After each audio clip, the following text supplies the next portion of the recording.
は、トラベルライターのゆうです。今回の動画は、カンのエルタの、動画で、ソウル市内にある12軒のエルタに、全部見ようかと思っています。ちょっとね、帰りが空港インチョンじゃないので、最後インチョン行けないんですけど、インチョン以外の市内にある12軒を全部巡ってみようかなと思っています。はい、それでは、早速動画撮っていきたいと思います。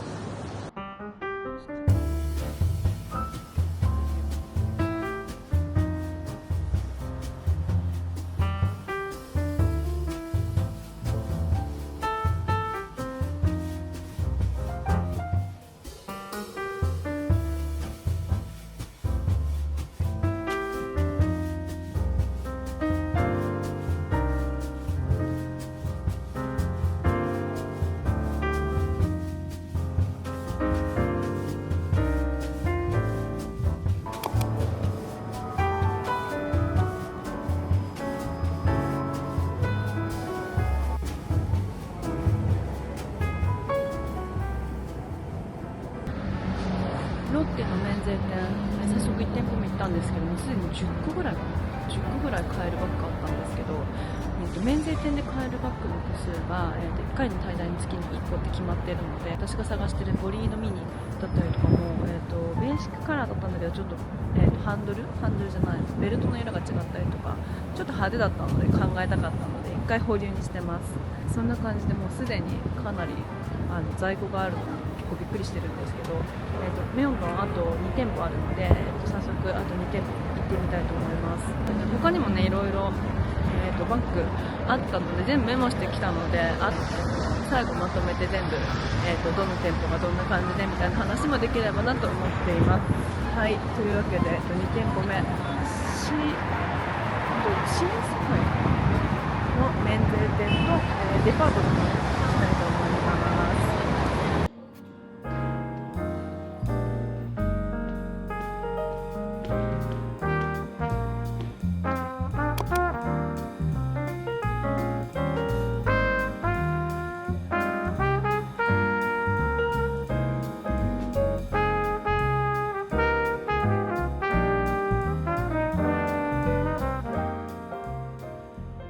新世界の普通の店舗の方に行ってきたんですけど、課金なしで買えるっていうのが、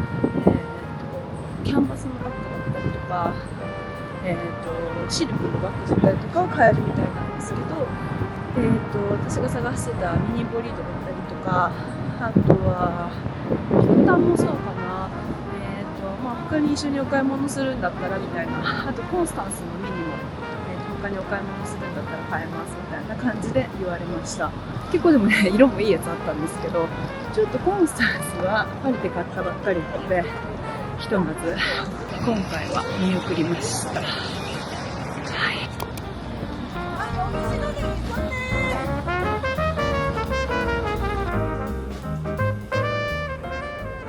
今日はミョンドンの店舗3店舗行けたんですけど、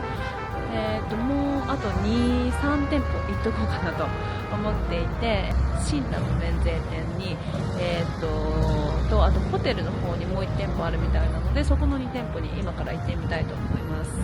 多分ハンナムドンとかの近くなのかな。1回だけ、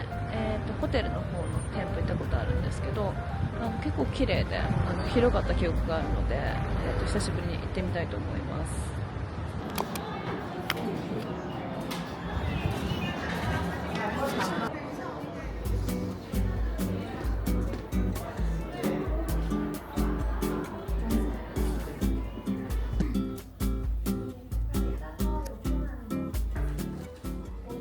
バッグ買えたので、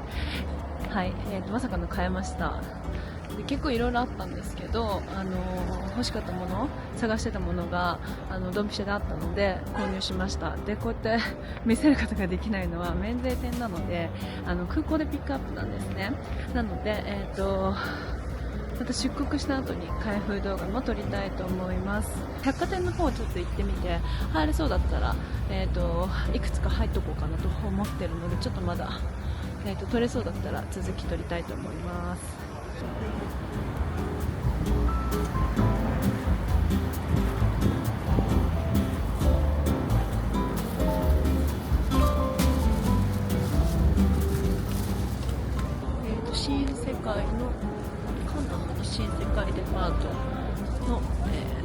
券あるそうなんですけど、どうやって入るんだろう。こっちかな。とりあえず行ってみます。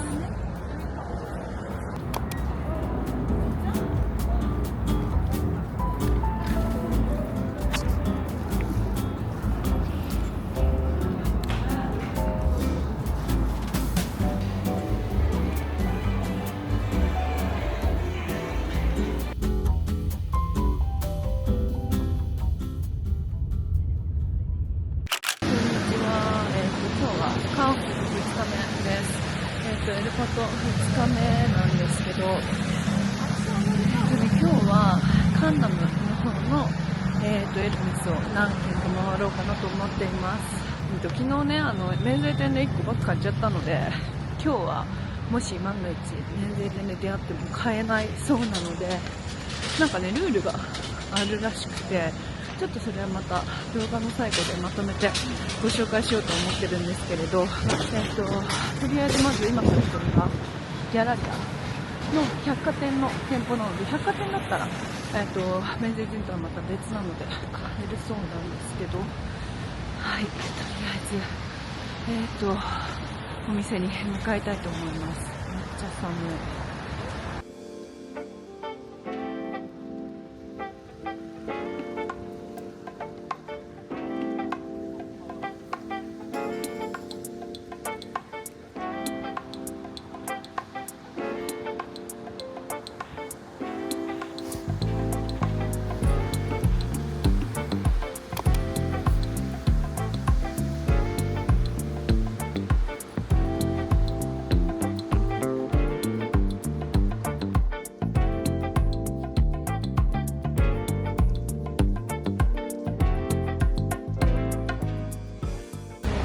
買いました。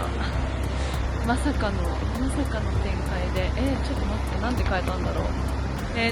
結構レアなやつを見つけてしまって、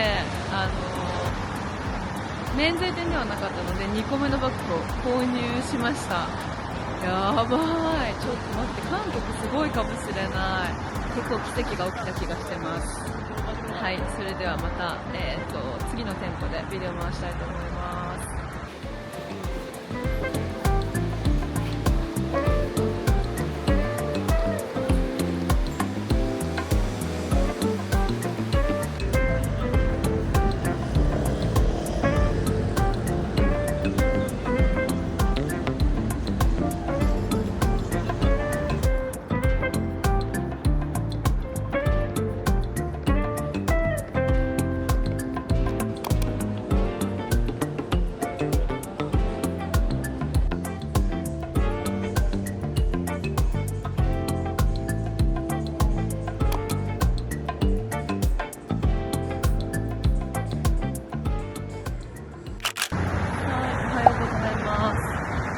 今日はエルバト、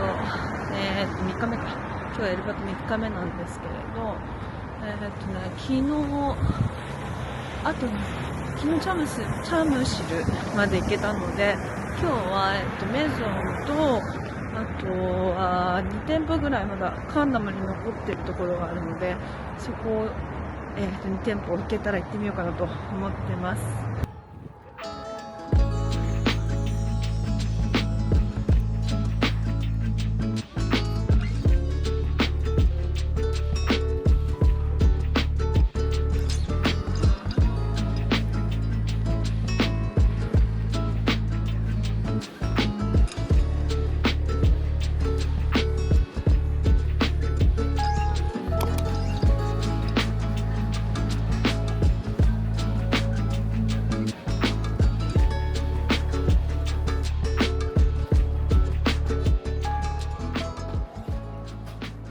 これどこだっけ、コヤックスの、ヒュンダイかなの百貨店行ってきたんですけど、ピコタンは、私探してたナタのピコタンがあるって言われたんですけど、まあ、結果的に、同額課金だったのと、あと、なんだっけ、金具がシルバーだったので、私ゴールド探してるので、今回ちょっと見送ったんですけど、ピコタンに同額かと思ってちょっと今回はやめました。はい、もしこれがゴールドだったらね買うかもって思っったんですけど、なんかでも結構縛りがありましたね。なんかメンズの服がとか、あとは時計がとか、そういう感じでいろいろ縛りがあったので、今回は、見送りました。はい。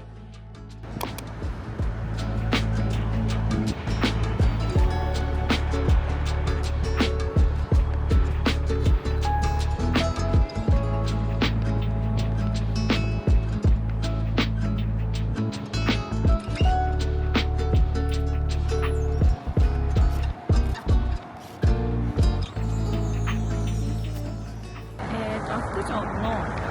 デパートなんだっけ、ヒュンダイかな、デパート行ってきたんですけど、ミニボリードの、可愛いオレンジの可愛いのだったりとか、あとは何があったかな、ジプシェルミニとか普通に置いてました。はい。ピコタンもなかったし、あとそうですね、コンスタンスミニも難しいかなっていう感じだったので、はい、今日は最後のメゾンに行って終わりたいと思います。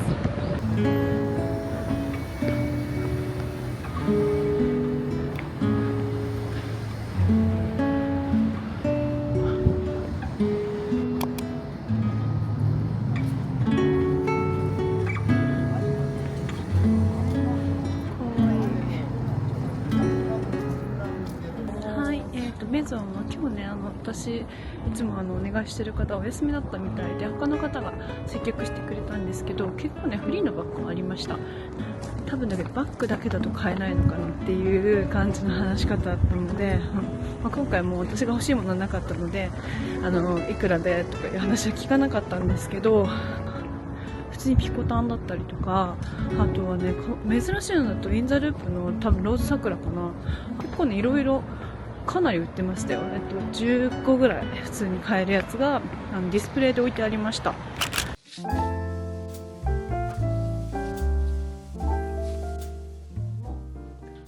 早速なんですが、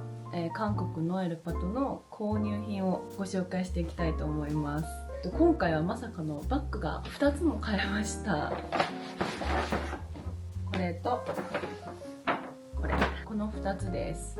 まず1つ目が、これ免税店で買ったのがこちらのバッグです。で、一緒にツイリーも2つ買ってます。で、早速開封していきたいと思います。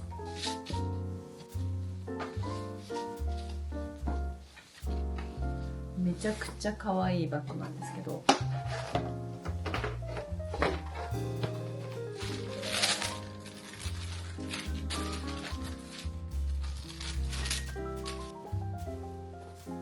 袋と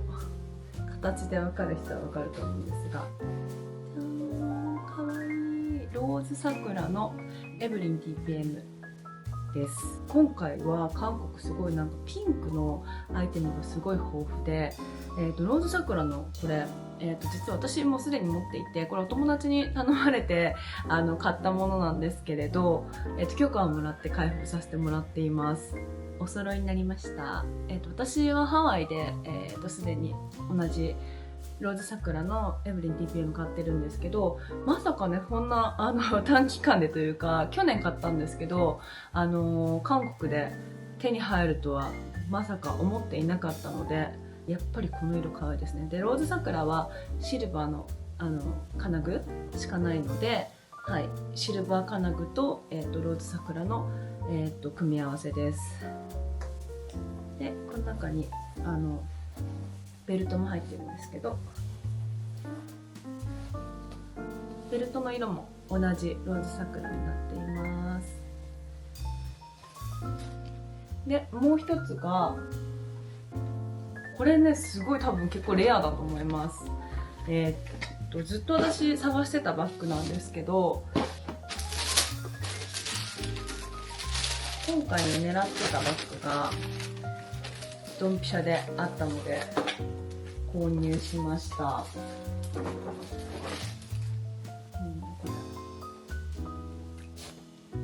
もピンクです。またこれは、新色のローズダーリンっていう色の、ミニボリードです。ボリードミニミニボリードで、これもストラップがついてて、じゃーん、こんな感じになります。で、早速つけてみると見えるかな、こんな感じ。結構ね、ストラップは割と短いかな。こうやって普通にニットで合わせると、ここら辺の高さ、なんかもうシンプルなデニムとこういうシンプルな服装に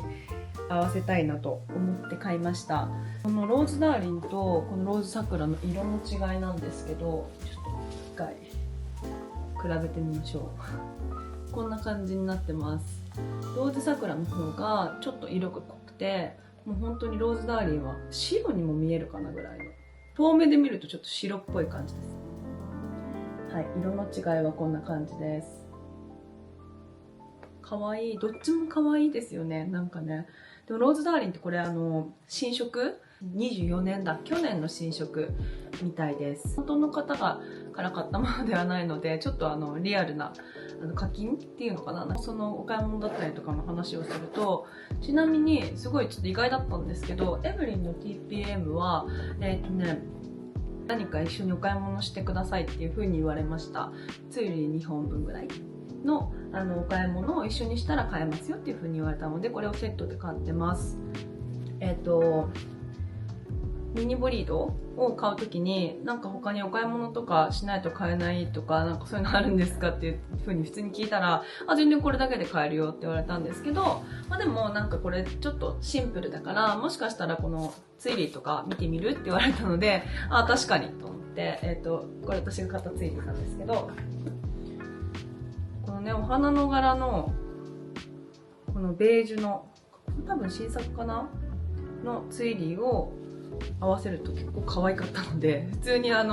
別にこれだけでも買えるよとは言われたんですけど、こんな感じで合わせて買ってみました。こんな感じかな。この組み合わせがめちゃくちゃ可愛いと思って。で、ローズ桜のエブリン TPM はシルラの免税店で買いました。免税店だったので、受け取りは空港になります。はい。ひとまず、購入品は、こんな感じになっております。はい。とても可愛いので大事に使いたいと思います。はい。それでは、ひとまず、ビデオを切りますね。アメリカの家に戻ってきました。現地であまり時間がなかったので、動画の続きはアメリカのお家で撮影したいと思います。簡単にスペックだったりとか、なんかそういうお話は、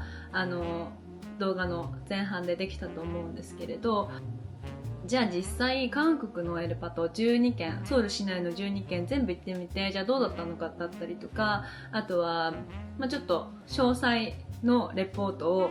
最後にして終わりたいなと思っています。ソウル市内のエルメス12店舗に、全て2泊3日かけて回りました。で、実際に2つのバッグが買えて、で、今回は課金せずにフリーでどれだけバッグが買えるのかっていうのを一回検証したいなと思ったので、今回12店舗回ってみたんですけれど、かなり満足いく結果だったかなとは思っています。なるべく課金せずに買い物したいっていう人が多分多いと思うので、そういう方の参考になればなと思っています。一つ最初に前提としてお話しすると、今からお話しする内容にこんなバッグがありましたみたいなのはあるんですけれど、当時の在庫なので今は同じものはないとは思いますし、もちろん新しいものも入ってきてると思うので、そこばっかりは運なので、希望のものがちょうどいいタイミングで入ってるといいなと思いつつ、参考程度に聞いてください。エルメスのルールって結構店舗だったりとか、あとは免税店か百貨店か路面店かだったりとか、もちろん担当していただく SA さんの、裁量だったりとか、もう本当にいろんな複合要因で変わってくるものなので、このルールに関しても少しお話はするんですけれど、参考程度に聞いていただけるといいんじゃないかなと思います。いつもね、課金額を教えてくださいっていうのとか言われるんですけれど、基本的に課金額はいつも言っていません。っていうのは担当の SA さんがいるお店でお買い物する時の課金額は、私は今後もおそらく言うことはないと思います。担当の SA さんとの関係性があるので、ご迷惑になるといけないので、私はそこに対して明言するのは控えているんですけれど、今回の韓国のエルパトはフリーでどれだけ課金せずに買えるかっていうのがなるべく課金せずに買うっていうのが目標ではあったので、もう全部初めましてのお店で本当にドフリーっていうのかなで買い物をしているので、今回一部課金したものもあったので、それに関してだったりとか、あとは提示された金額だったりとか分かる範囲では今回はシェアしていこうかなと思っています。では早速、店舗ごとにどんな感じの、テンションだったかなっていうのだったりとか、どんな感じの、在庫状況だったかなっていうのを簡単にサクッと、1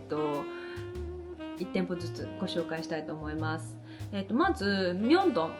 の店舗に行きました。ミョンドンは3店舗あって、2つが免税店で、1つがデパートの中に入っている店舗です。で、1つ目がソウルの新世界百貨店の北館。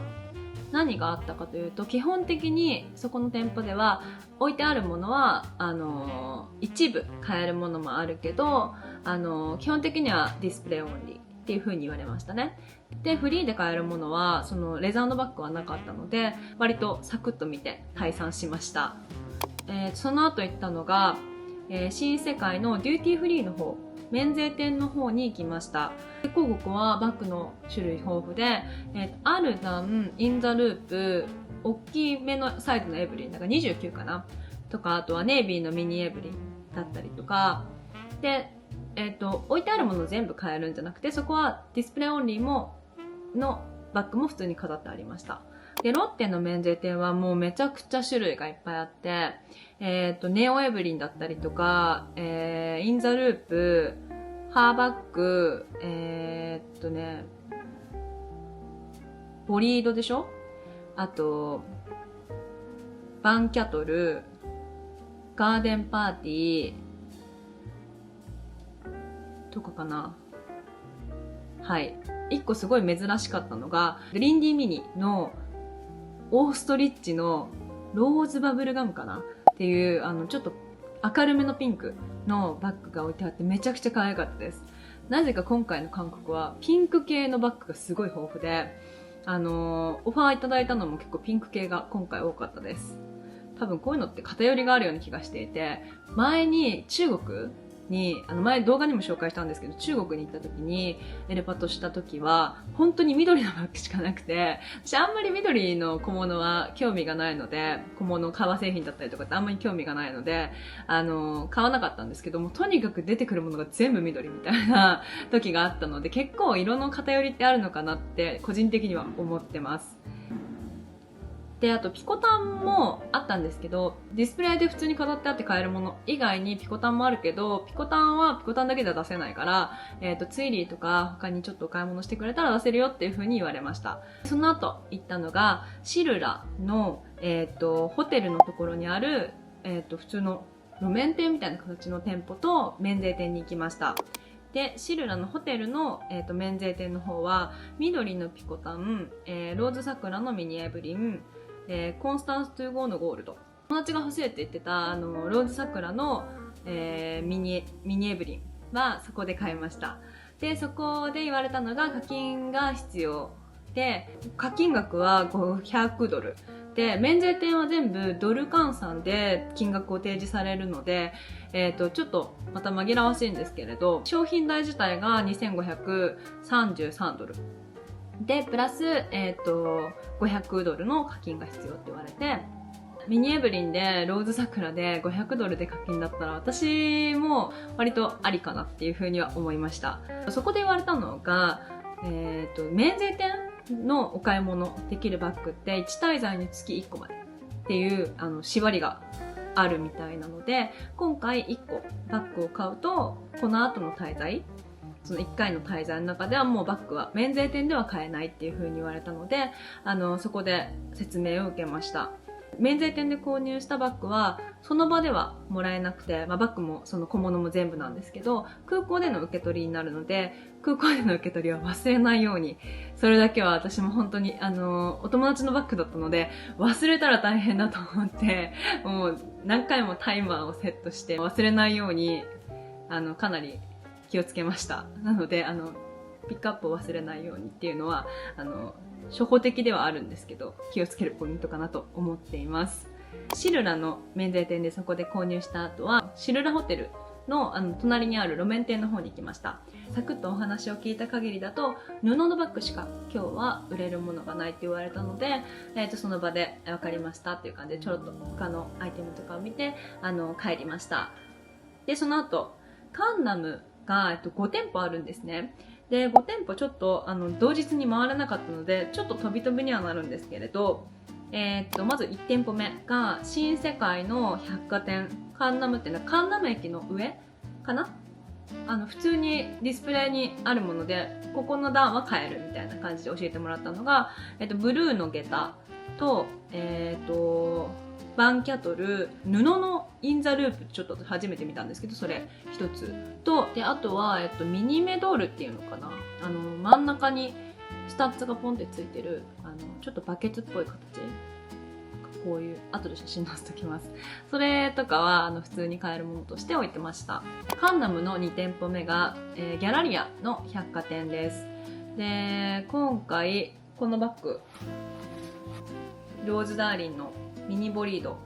を購入したのがギャラリアの店舗です。先ほどもちょっとお話したんですけど、これ全然普通に課金不要。私もう動画ぐらい課金って言われると思ったから、もう買えないだろうなって思って、SA さんに話しかけたら、全然普通に買えるよみたいな感じで言われて、えって、ちょっと一瞬時が止まったんですけど、で、でもなんか、シンプルだからツイーリーとかどうって言われて、一回別にどっちでもいいから見てみてみたいな感じで結構緩い感じで、で、実際に確かにそうだなと思って、さっき、お見せした、この、ベージュのね、お花のツイーリーずっと気になってたので、本物を見たらやっぱり可愛いなと思ったので、こんな感じで合わせてもらって購入しました。なので、課金と言っていいのかわからないんですけど、セットで買ったものはこのツイリー1本だけです。で、これ以外は、インザループの黒、アルザンの白とかがありました。で、アルザンはこの私がこれ買った後に、もう早速売れてて、多分中華系の方かながもう即決で買ってました。カンナムは、その後、翌日に行ったのがヒュンダイのトレードセンターだからコエクスモールにある店舗ですね。ディスプレイの中でここの段は買えるよみたいな感じで教えてもらって、下駄だったりとか、あとはメンツのバッグが多かったかな。で、私がずっと探してるのがナタのピコタンのゴールド金具の18がっていうすごいなんかもうスペックしてみたいな感じで欲しいやつがあるんですけど、それを聞いたらナタのピコタンあるよって言われて、で、聞いたら同額で課金したら買えるって言われたので、ちなみにじゃあ金具の色何って聞いたらシルバーだったので、もう私はゴールド金具しかいらないって思っていたので、今回はお断りしました。でもピコタン同額かっていうのはなんか結構私なんだっけ、インスタのストーリーでアンケート取った感じだと、ピコタン同額課金はちょっとないかなみたいな感じで答えてる人が結構多かった。で、ちなみに購入は可能みたいです。前日にアックジョンの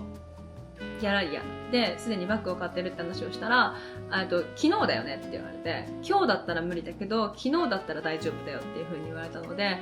これもルールが店によって違うかもしれないんですけど、一応可能ではあるという風に言われました。次の店舗はヒュンダイの百貨店のアックジョン店に行きました。そこも、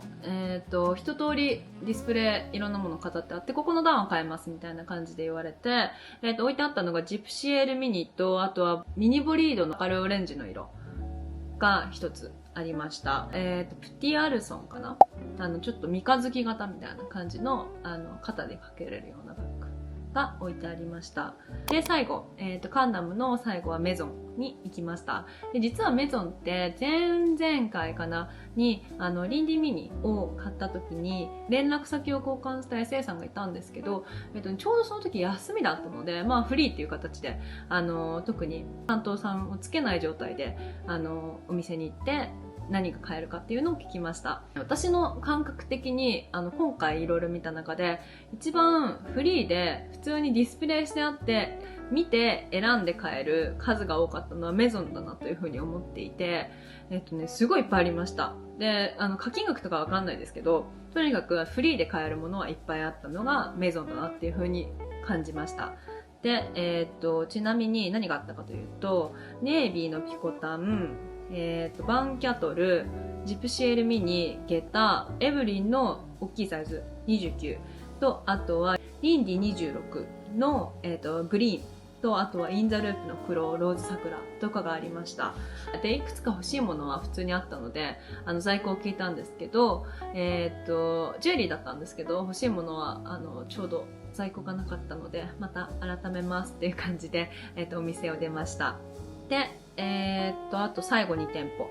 チャムシルのロッテ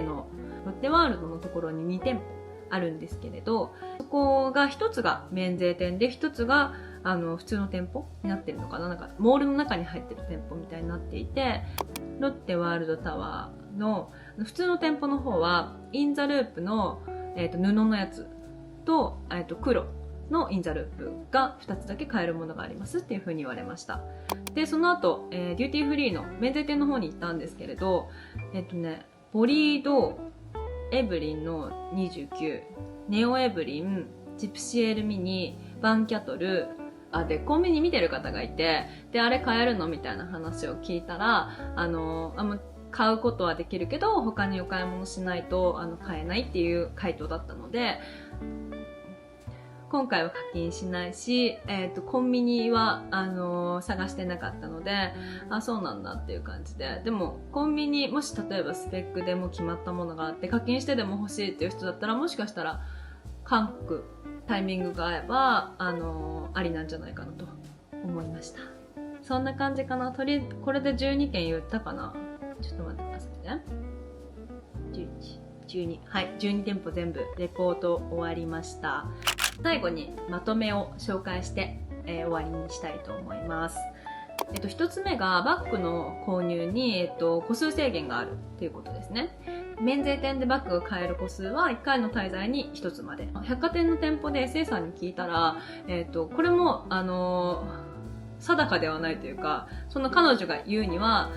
年間で6個までだったら購入できるっていうふうに言ってました。で、そのプラスの情報で言うと、同日にバッグを2個はもしかしたらちょっと難しいのかなっていうのはSA さんとお話ししている中で、ちょっと気づいた点ではありました。そうだ。で、2つ目が免税店のお買い物なんですけれど、時間の制限があって、私これ1回すごいもったいないことをしていて、ちょっと前かなに韓国に行った時にロッテのそれも免税店で帰る前日の夕方にお店に行って、ずっと欲しかったあなたのゴールド金具のケリートゥーゴーを見つけて買いますって言って、お会計まで行ったんですけど、明日のフライトの情報ちょうだいって言われて、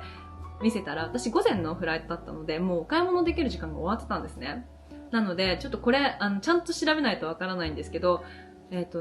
翌日、朝の午前中の便だともう夕方とかだと確か買い物できなかったはずなんですよね。そこのチェックは買う前と、あと事前にもしわかるんだったら確認しておいた方がいいかなとは思います。3つ目。枠外のバッグ、例えばピコタンだったりとか、ミニエブリンだったりとかは、断然免税店の方が買いやすいなとは思いました。というのも普通にディスプレイで置いてあったりとかするので、裏から出してもらってくる必要もないというか、交渉事が苦手な方とかで、例えばピコタンだったりとか、エブリンだったりとか、その定番のバッグが欲しい人はもしかしたら免税店の方が難易度が低いのかなってちょっと思ったりもしました。プラス英語対応できる SA さんも多いのと、人によっては日本語できる方も全然いらっしゃるので、そういう意味で言うと、その言語の心配だったりとかがある方は、百貨店よりも免税店の方が難易度は低いかなっていうふうに、思っています。で、4つ目は、今回はちょっと、テーマとは違うので、やらなかったんですけど、ワークバックで交渉したり課金したりしてもいいから買いたいっていう人だったら、免税店以外の方がいいと思います。っていうのが、免税店には、基本的にはバーキンだったりとかケリーっていうのは入ってこない。で、入ってきてもすごいたまりなんですって。っていう風に、お話があったので、例えばバーキンケリーが欲しいっていう風にもう絞ってる人は免税店に行ってもあまり意味がないので、それ以外の店舗に行った方が確率は上がるんじゃないかなとは思います。でも私見た感じだとコンスタンスは割と免税店でも買ったっていう話を聞いたりとかもするので、コンスタンスはちょっと微妙な線だなっていうのは思います。で、5つ目。私これ一回失敗したことがあるんですけれど、韓国のデパートってなんか不定休でたまに月曜休みになるんですよね。で、全部のデパートが閉まるんじゃないんですけど、なんかそれが結構不規則で決まってるみたいなので、月曜日がたまに不定休になるのを、頭に入れて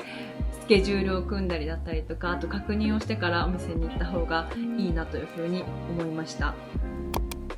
で、6つ目、最後です。免税店でもディスプレイとして出してるものと裏から出てくるものっていうのが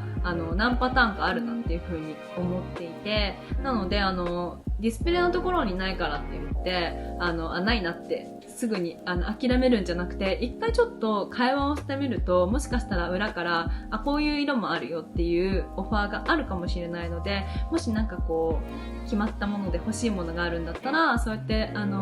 SA さんと会話をしてみるのはすごいいいことなんじゃないかなと思います。今までの経験上は免税店の課金額はそんなになんか法外なものではないっていうイメージではあります。韓国のエルバト12店舗のまとめは以上になります。はい、というわけですごい長い動画になっちゃいました。韓国のエルバトの Vlog と最後のまとめまでご視聴いただきありがとうございました。また次の動画でお会いできるのを楽しみにしています。それではバイバーイ。